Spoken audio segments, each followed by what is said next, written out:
Good morning, everybody. Hope everybody's well. Happy Tuesday for those that are here live. Happy whatever day of the week it is for you. Thanks so much for joining us. We really appreciate it. We've been talking yesterday about this idea of the narratives that drive us, the things that move us. When we hear stories that get passed down, stories that inspire us, it's really not the facts of the story that inspire us.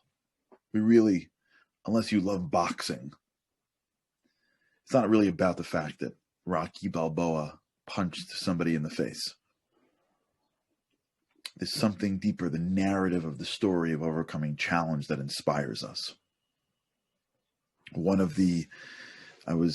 wrote Unlocking Greatness, I wrote it with a great guy named Mark D'Agostino. He was so helpful to me. Mark D'Agostino wrote Rudy's book. Rudy, for those who haven't heard of Rudy Rudiger,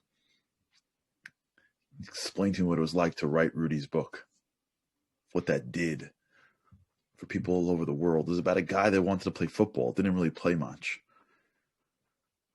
But the story of overcoming challenge is our story. Let's delve a little bit deeper and let's continue this conversation. The reason why narrative is so powerful is because what it does, much like what I'm just creating the parallel for those that are joining us, that have been listening a little bit to the last week or two. Remember, we spoke about how just like speech is like the package that delivers thought, the facts of a story is the package that delivers narrative. I also want to become great. I also have challenges. I also feel like I can't. I also feel like the world in front of me is overwhelming to me. That's the narrative of what I think is going on in my life today. When you tell me a story of somebody who played a snap of football and overcame everything to do that, I'm not moved because I love football. I'm moved because I love that storyline. I love that narrative. And now that narrative attaches through the facts of the story into my head and it gets unpacked and the narrative moves me. And why is it so critical for? Because it's narrative that allows us to define our lives. Let me explain. There's great research done by a man named Marshall Duke. Marshall Duke is a researcher that was trying to understand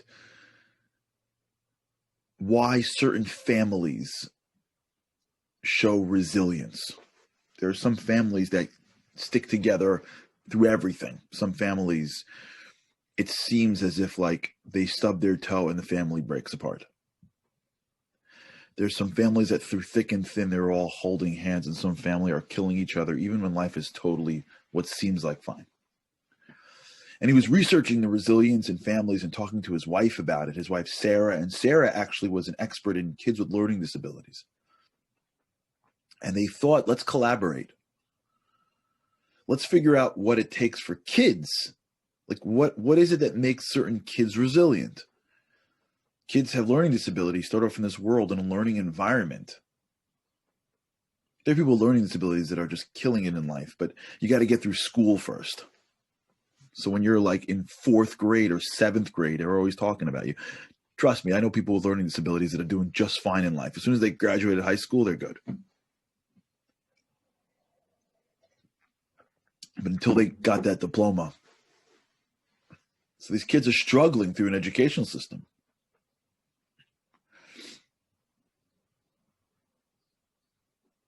So they teamed up. And they gave out a questionnaire to their students about their family history. It's called Did You Know? And they found something fascinating. They found that the more the kids knew their family history, the more they showed resilience. Then 9/11 hit. And that was like, forget about it. Now they have these kids struggling, forget learning disabilities. And they extended their research to figure out why certain kids were resilient and certain weren't. And what they found was something fascinating. that it wasn't just that you knew your family's history.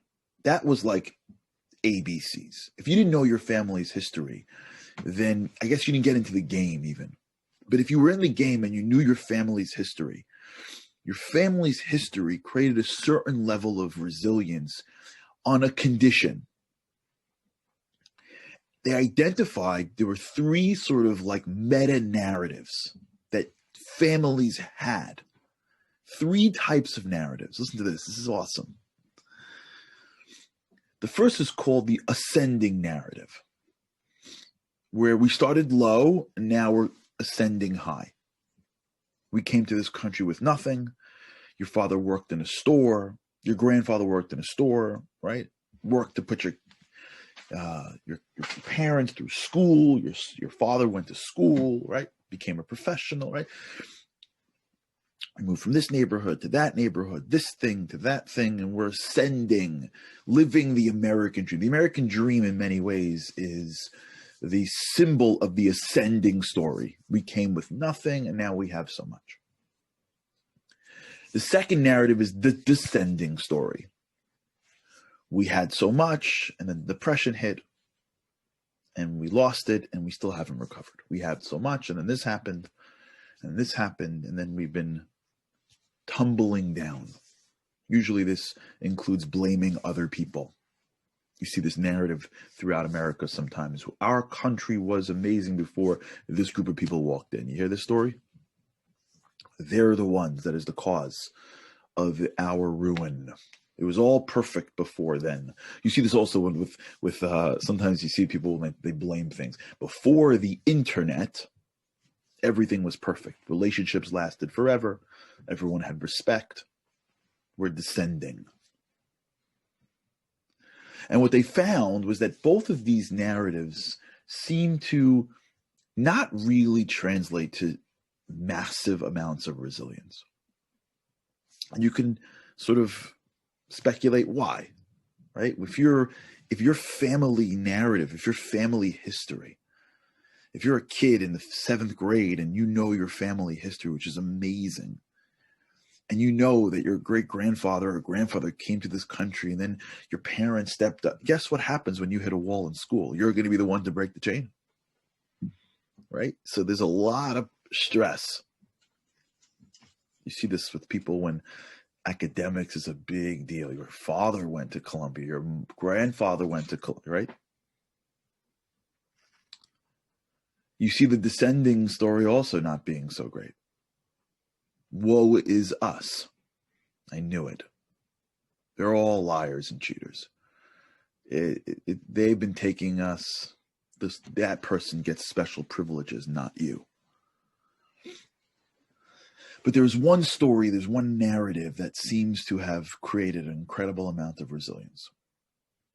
And that narrative is called the oscillating narrative. Ups and downs. Ups and downs. We came in here and we were down and we got up. And then this happened and then we picked ourselves up. This person's struggling and this person's winning. You know, your aunt, your uncle, your grandfather, your father. In Europe, it was like this. In the Middle East, it was like this. We came to our country like this. Ups and downs, ups and downs, ups and downs. You know your history. And your history has ups and downs. And that they found was this incredible gift that kids have. That's right. The author was Bruce Feller. He was a guest on the Boost. Wow. The author of this article is Bruce Feller. New York Times. Amazing. He was a gift on the Momentum Boost in August. The oscillating narrative is a narrative that somebody hears and knows that in their past there were highs and there were lows. Now, why is this so critical for? How come knowing your history is so important, especially if that history is real? We had ups, we had downs. What does that have to do with what's in front of you right now? And the answer is that our brains are really limiting. It's powerful beyond all measure, but we have to understand that our brains was designed in many ways to survive. We have to add greatness, like we said, but we have to understand where our brains is limited. One of the great mistakes that we make in life is that we think that our brain is unlimited in its current capacity. It has unlimited potential, but it's limited. It's biased. We think that because we don't get it, it doesn't exist. Because we don't understand God, I speak to people like this. But how could it be? But how could it be? Like what they're saying is, if I can't understand God, if I can't take the divine and stick the divine all the way into my brain, then the divine must not exist. We think that if I don't understand your position must be wrong. I know everything there is to know about a subject because I have experienced that subject for 20 plus years. So I know the subject. It doesn't dawn on us that even my experience is only a small little drop of the ultimate experience of any particular thing. The more we think our brains are unlimited, the harder it is to navigate through life. That's why, for those who are involved in the business world, interviewing is largely a total random experience. Science shows that if you interview somebody, you might as well throw a dart against the board, because if you're interviewing them based on your gut is super biased. I don't know if we did this here, but priming, I don't know if we did the story here. I'm not sure. Did we talk about priming here? How they did these studies on interviewers. This is a great, just to show you how limiting our brain is. They did these studies. We did these studies on interviewers. Fascinating stuff. Just to show you how limiting your brain is. So these interviewers went to interview people, right? And they got in their elevator, they went up to their room, and they interviewed. So for half the group, they gave them hot cups of coffee to hold. Like, do me a favor, do you mind? Guys, like, sure. Just take this up for me. Of course. Hot cup of coffee. Rides the elevator. Sits down. 3 minutes with a hot cup of coffee. What happens if you're holding a hot cup of coffee 3 minutes? You get warmer. It's hot. Then they did the same thing.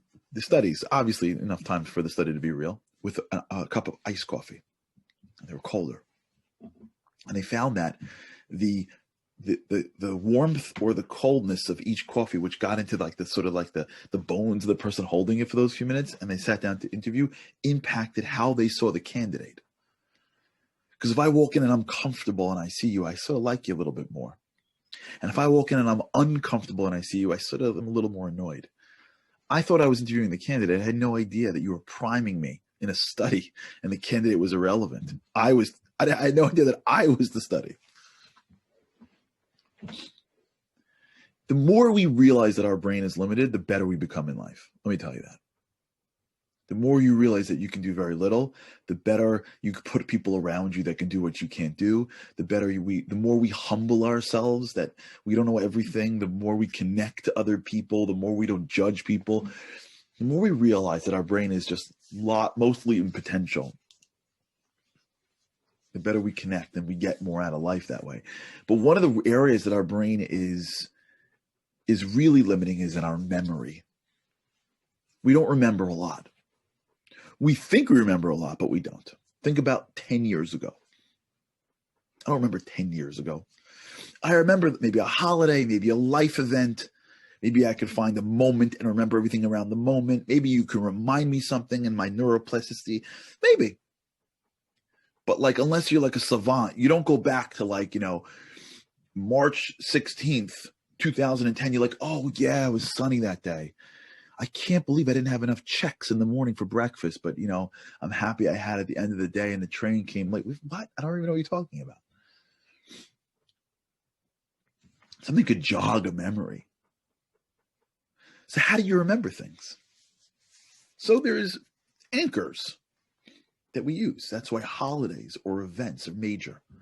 Because holidays provide anchors throughout your life. You remember where you were last, maybe Passover or last New Year's or whatever holidays that you take seriously. A life cycle, a birthday. Everyone knows where they were when the pandemic hit. Everyone knows where they were when 9/11 hit. Like when there's something massive that imprints into your mind. But typically, we don't remember. But how do we create memories? How do we put our pieces together? So one way in which we remember things, or at least as we look back, we can, I would say, color things, is based on narrative. The narrative of our lives almost serves as like a string in which memories hang on so that we can make sense of our lives. When we look back, if we succeeded at something, let's say, we look back and we remember it much more brighter. If we got into the school that we wanted to, we look back at our tests and we're like, oh man, I know it was hard, but we pulled out. It wasn't so hard. If high school was an experience that we remember positively, we look back and remember the positive aspects of school. But if we failed, we look back, oh, I can't believe I did that. That was ridiculous. The narratives of our lives shape the meaning we give our memory. So if we were built with this narrative that was given to us, believe it or not, that you'll overcome, you'll make it. There's always tomorrow. There are ups and there are downs. The memory that we have of ourselves and even our families is it'll be okay. We had ups and we had downs. And so when I look into the future, how do I judge the future? I have imagination, but imagination is over the hill. What do I use to deal with what's in front of me? I use my memory. My memory is what's helping me figure out how to process right this second. I know how to get down the block because of my memory of what's on the block. So my knowledge of how to navigate this particular crisis in my life is only because it reminds me of some other thing that looks just like this. And we got through it. And if my memory is saying to me, this looks somewhat familiar, and we made it, I will be able to muster up the courage that I've always had inside me, but emotionally I was blocking to get through it. But if my memory tells me the last time I got this, I didn't get through it, I'm blocking the emotions and saying, well, I don't think I can do it. Yeah, for those who are on the chat, we can, in the book, I have a whole thing on eyewitnesses. We can talk about how fallible eyewitnesses are. But what's determining your memory if you don't have a perfect memory? And the answer is your narrative. The narratives that are told to us and the narratives that we tell ourselves is actually what we use to make sense of the past and make sense of the present. Those narratives are who we are. That's how we process the world. If you grew up in a narrative of yes, we can, you're going to overcome challenges more than the person that grew up in the narrative, no, we can't, even if you have the exact same abilities. Because the narrative of yes, we can will make sense of yesterday, and you will use it to process what's in front of you right now. If you grow up in the narrative of, I can't do that, I can't be that, those people are in charge. Wait in line. Great. But you can't create things that don't exist. As Albert Einstein once said, if your ideas are first not considered absurd, they have no hope. It's the narrative. Oh, it's absurd. Now it's got a chance. Someone else's narrative is, oh, it's absurd. I knew it was absurd. I'm sorry for even trying.